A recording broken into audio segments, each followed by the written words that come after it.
네, 안녕하십니까. 우정들이 너무나 많으십니다. 원소 111개 신지식 중에서 26번 철. 금속을 다루시는 분들 중에 가장 중요한 철이겠죠. 철, 아이언에 대해서 한번 보도록 하겠습니다. 26번. 보시면 동인체 존재비 보시면 여기 보시면 91%가 56, 질량수 56입니다. 철이 56. 그러면 56을 해야 되니까 일단 핵 속에 플러스 26번이니까 26번. 제로가 56이 되려면 30이죠. 중성자가 4개 더 많습니다. 56. 그다음에 K2. K 2마리, L8, 그 다음에 M16 하면 되죠. 16개니까 26개. 그런데 여기 보시면 이렇게 되면 금속이 아니잖아요. 비금속인데. 그래서 여기 보시면 이렇게 되어 있습니다. 전자 배치 보시면 4번 궤도에 2마리 더 집어넣어라. 그러니까 하나 더 만들죠. KLM N 만들어가지고 N 2마리 뺍니다. 14마리 되겠죠. 그 2마리 빠지니까 얘는 금속이다. 이렇게 됩니다.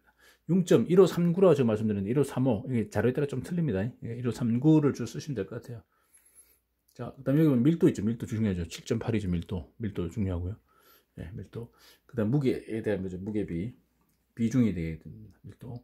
지각 중에는 산소, 규소, 알루미늄 다음으로 다량으로 존재하는 것이 철이지만 자연 상태 그대로 금속 철이 발견되기는 희박하다. 인류가 최초로 만난 금속철은 운석에서부터 기원을 가진다고 하잖아요. 구리보다 조금 늦게 기원전 5000년경 이집트 아시리아에서 원시적인 롤을 이용해서 철광 산화로 철을 만들었다고 생각되지만 꽤 많은 불순물 함유했던 것으로 것 같다. 이렇게 기원전 2000년경 아나토리아 이전 히타이트 쪽은 고도한 제철 기술을 가지고 강대한 제국을 만들었죠.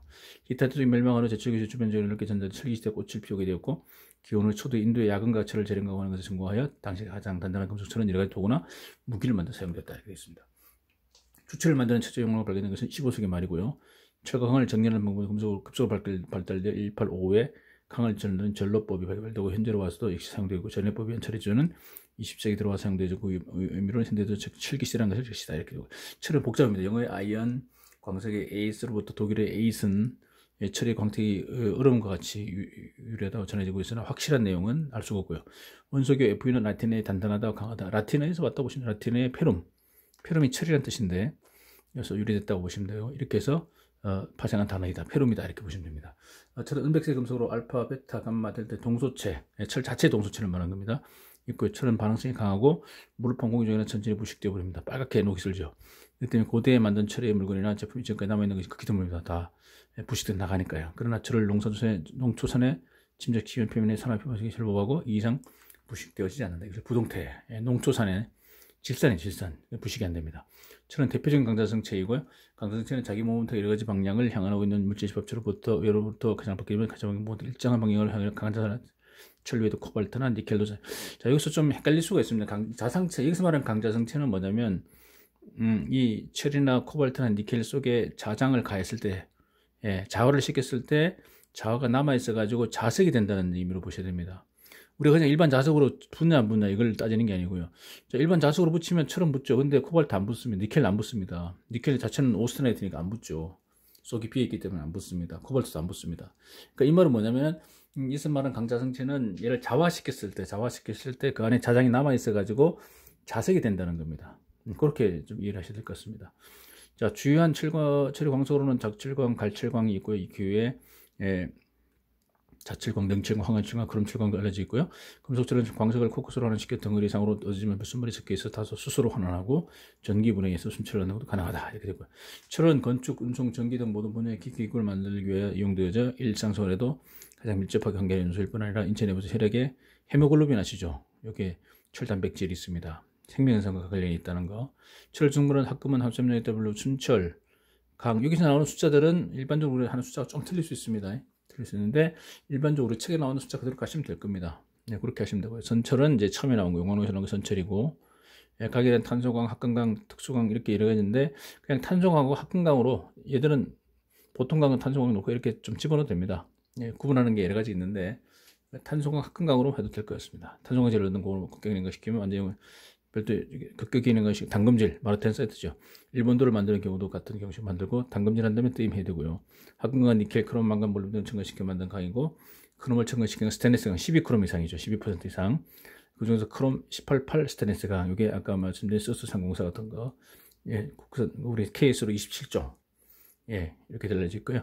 주요 화합물은 나중에 한번 보여드리고, 인간과 철의 관계는 이미 고대 그리스부터 알려져 있고요. 의학의 아버지 고대 그리스 히포크라테스는 빈혈은 철기증이라고 생각해서 철을 이용하게 또 전해집니다. 예, 철이 맞죠. 철분이죠. 이와 같이 철이 생명에 있어서 필수로 인식되어 20세기 후에 그 철은 혈액의 구성 성분이며 게다가 헬리섹스 헤모글로빈 중에 함유된 것이 화학적으로 확실하게 밝혀져 필수 원소라는 것이 증명이 되었습니다. 그 철을 함유한 단백질은 다수 알려져 있고요. 예, 다음에 이제 그림 보시면 되고요. 이렇게 해서 70kg 성인을 가진 체중의 성인 중에 약 3-4g의 체리 존재하고 혈류에는 447mg, 하루에 640mg 철을 섭취하고 있다. 이렇게 되고요. 보시면 산화철 뭐 종류, 그다음에 특징 녹이조 성분이고 이건 빨간 녹이죠. 황화철, 황산철, 참고로 좀 이렇게 보시면 될 것 같습니다. 그 다음에 탄소 결합을 가진 철화물 뭐 엄청 많죠. 이게 엄청 많습니다. 이게 이것들은 그냥 참고로 좀 보시고요. 유기화물 뭐 이렇게 되고 철화물의 특징에서 엄청나게 많습니다. 보시면 될 것 같습니다. 그 다음에 이건 뭐냐면 철단백질과 함유금속 기능 분포, 햄단백질 뭐 헤모글로빈, 그 다음에 뭐 미오글로빈 뭐 엄청 많죠. 단백질에 대한 거. 이것도 참고로 좀 보시면 될 것 같습니다. 엄청 많습니다. 대표적인 철단백질 이런 것들 많이 있습니다. 예. 자, 그래서 인체 중에 철의 약 60%는 헤모글로빈으로서 척결 구조에 있고 수 %는 미오글로빈이라고 해서 근육적에 존재합니다. 나머지 대부분은 저장철로서 골수, 간장, 췌장 등의 비햄 단백질형의 페리친이나 헤모시데린으로 존재하고요. 혈액중의 체력 많지는 트랜스페린이라고 하는 혈청 단백질의 역할을 담당하고 철은 체내에서 FA3 상가로부터 이가 또는 역으로 변환한다. 이때 환원이나 산화작용이 중요한 생리적 기능을 담당하고 있고요. 예를 들면 적혈구 중 헤모글로빈이 효소를 내어 체내 구석구석 운반할 때 헤모글로빈이 철의 환원 상태로 되어서 효소가 결합되어진다 이렇게 했습니다. 자, 철을 함유한 야채가 시금치가 입니다. 일본 쪽에서 호렌소라고 그러고 그 부부가 이제 우엉인데 이게 쇠못을 뿌리고요. 뿌리 밑에 뿌리 놓으면요. 이거 어느 순간 쇠못이 다 흡수돼 버린다. 철 쇠못이 그만큼 얘들이 철을 함유한다는 거죠. 그래서 철분 좀 부족할 때는 시금치, 우엉을 좀 많이 드시면 도움이 될 것 같습니다. 빈혈 예방을 위해서요. 예. 그 전에 한 말씀드렸는데 우리 보통 우리가 주철제 냄비, 주철제 전골 냄비, 주철입니다. 주철. 스테인레스 쓰지 마시고 주철제 전골 냄비를 쓰시면 철분이 빠져나와 가지고 자연적으로 철분을 흡수할 수 있다. 주철제 냄비가 좋다. 스테인은 안 나옵니다. 부식이 안 되니까요. 주철은 나오니까 주철제를 드시면 철분, 헤모글로빈 쪽에 좀 도움이 되고 뭐 빈혈이라 알츠하이머병이나 이런 쪽 빈혈에 좀 도움이 된다. 이런 말씀 드린 적 있죠. 예. 감사합니다.